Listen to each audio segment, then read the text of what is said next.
Call me Jack Handy because I have some deep thoughts. So, systemic racism doesn't exist because white men say so. Misogyny doesn't exist because white men say so. And the only reason a woman or someone black or any minority gets hired for a job is because they are simply a diversity hire. But you never hear the question, are we sure that person's qualified, when a white dude gets hired for a job? Look, I don't give a damn who owns TikTok, but I do give a damn about who owns the Supreme Court. So it's perfectly acceptable for a 17-year-old to open carry an AR, but we can't allow them to discuss gender identity. So parents should be the only ones allowed to make decisions for their children because they know best, except for books. Then it should be left up to the government, according to the party of small government.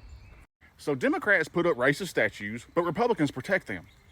Because we shouldn't forget our history, except for the history that might make us ashamed to be white. Because for some reason the Republicans side with the oppressor as they remind you that they're the party of Lincoln. How are immigrants simultaneously collecting all the welfare and taking all of the jobs? And if the left wants all the immigrants here to count the census and change the number of House seats, therefore rigging the election in their favor, why are Greg Abbott and Ron DeSantis shipping immigrants to blue states?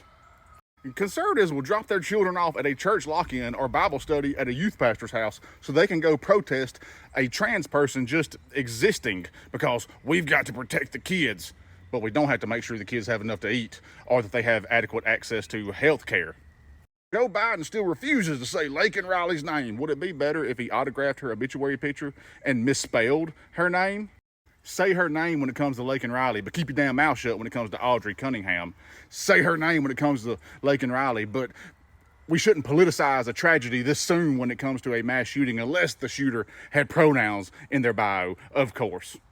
The war on women isn't because conservatives took away bodily autonomy. It isn't because some conservatives want to do away with no-fault divorce. It isn't because they will blame women for the traumatic things that men do to them. No, the war on women is because Riley Gaines tied for 5th place with a trans swimmer.